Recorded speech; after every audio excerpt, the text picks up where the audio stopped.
Migration is often considered something negative, problematic, or even dreadful. This reflects particularly in our language. We talk about a surge of migrants or waves of migrants, thus creating imaginations of natural catastrophes and disastrous tragedies. Our feelings are created, maintained, and strengthened by the various pictures covering the front pages of the newspapers and magazines, especially during the height of the late 2015 so-called refugee crisis or migration crisis, and ever since. These pictures reflect feelings of fear and of fate. We are thinking of natural catastrophes, we are thinking of disasters. But in my talk, I also want to show that these feelings are not the only feelings we need. There are great chances. There are great chances in development. There are great chances in migration for us and for the people migrating. These people are human beings. These human beings have feelings. These human beings are men and women, children. They have hopes and ideas. They have capacities and competencies. They have expectations and plans. They are happy and they are sad. During the past years, many people came to our countries. They were fleeing wars and crime and persecution. They were fleeing a horrible war in Syria. They were fleeing failing states like Libya and Afghanistan. They were fleeing from violence in Sudan or repression in Eritrea. These feelings that the people had on the flight are awful. We have to think about how they feel in this situation. We have to try to be in their situation.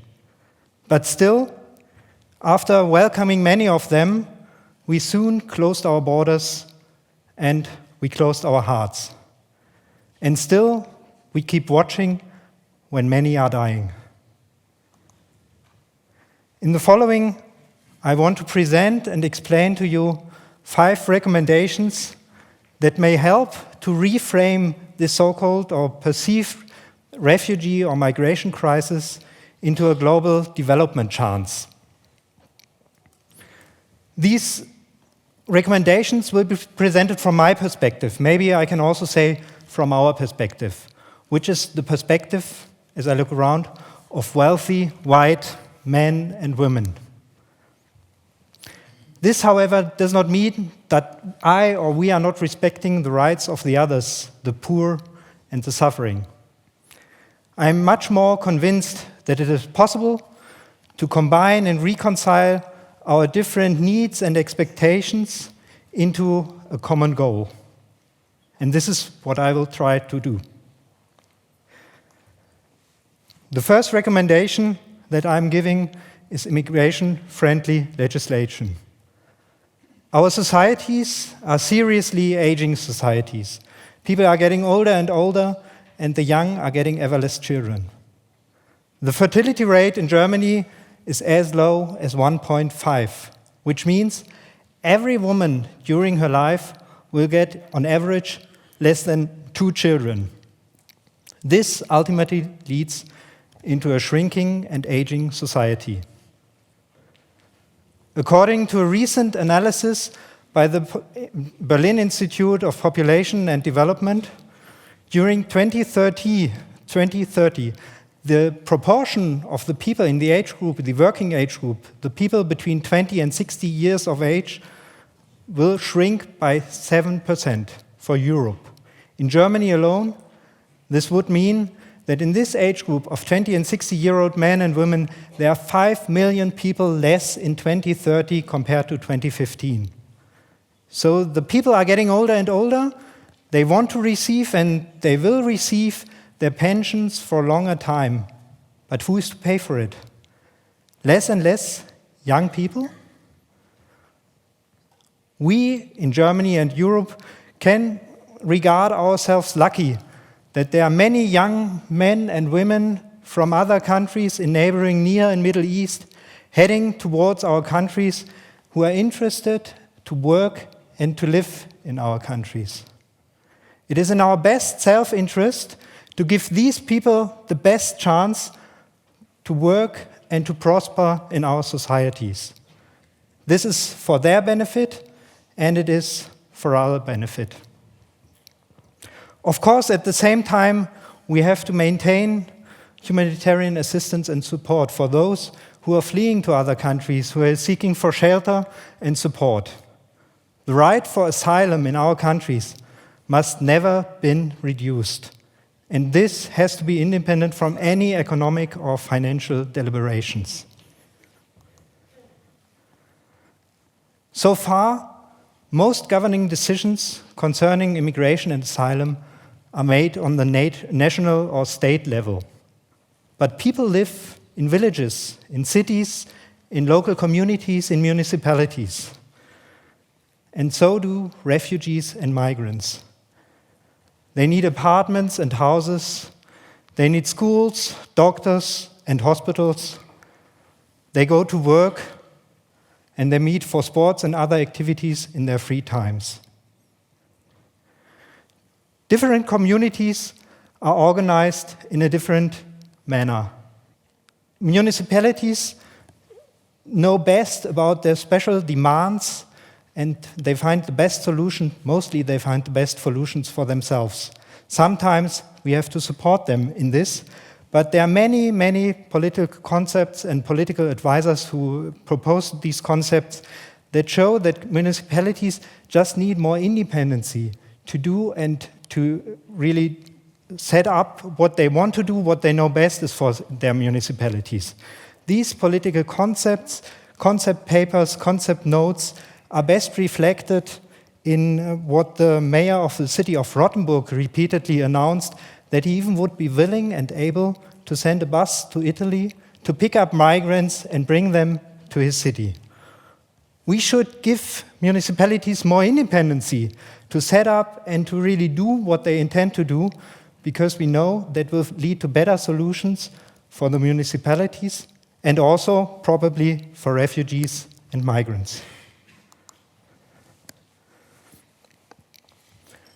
We know that not all municipalities have the power and capacity to use this independency and this power if they were given a strong voice in the decision-making process concerning the immigration and participation of refugees and migrants. Not all municipalities know to deal with these questions. Not all municipalities can find good solutions. Therefore, we have to develop processes for these communities that helps them to find better solutions. We know that one concept saying that we should define strong and create strong municipal partnerships in which refugees, migrants, industry and commerce, politics, administration, and most importantly, the civil society has a strong voice, will find very good and best solutions for these communities. We should allow communities to do so, and we should support communities in this approach. Most of you will know the Tower of Babel narrative from the Bible's book of Genesis.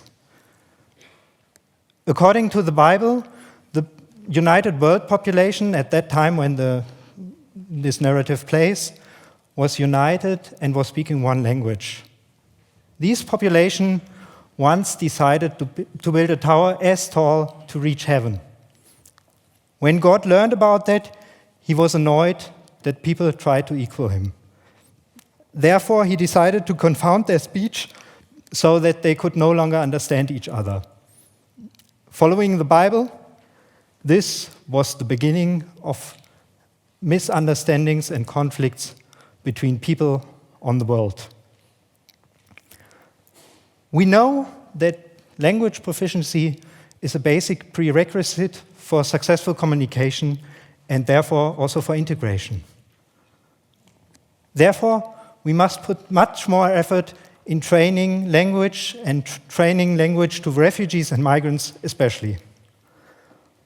Why don't we assure that every refugee, every migrant, every asylum seeker that is coming to Germany will get a language course from day one after coming to Germany? Why don't we even go and teach people that we want to attract for our countries, because we need these people in their home countries so that they have the best chances from their first day of arrival? Of course, this could lead to many people that we are training who won't have the right to stay in Germany because their claim for asylum may be rejected, or for temporary or ordinary residence will be rejected. But what is the problem with it? Isn't it for their and for our advantages if there are people in Syria, Somalia, or Nigeria who know some German, French, or Italian? We should think about that. But finally, we also have to keep an eye on the countries where the refugees come from and on the countries where most of the refugees flee to. It is not true that most refugees are heading towards Europe or to other well-developed, industrialized countries. No, most of the migrants are heading towards countries that are equally poor as the countries of origin. Mostly, these are neighboring countries of these countries of origin. In these countries, millions of people die from poverty and hunger. Millions of people die from lack of available health services or high-quality health services. And many people die from wars and armed conflict. We know that current development assistance does not help prevent migration. African migrants that came to Europe during the past years have been asked for their motivation to flee and to migrate to Europe, and about possible conditions that could have helped them to change their plans and not to migrate. More than 40% of these migrants replied that they would not have changed their plans by any circumstances. We have to separate our efforts from development assistance from our efforts from migration control. Development assistance and development cooperation is about defining development goals and needs and setting up projects to achieve these goals. These approaches have to be independent from any considerations on migration management or border protection. Also, we have to assure that investment in border security and border management and cooperation on border management and border protection must not be mixed up or financed from development assistance, since these are totally different fields of actions that don't have anything to do with each other. Considering these 5 recommendations, we have the chance to develop politics that are equally respecting our humanitarian needs as well as our economic and social expectations. At the same time, we are also respecting the rights and the ideas of the countries of origin and their people. Thank you.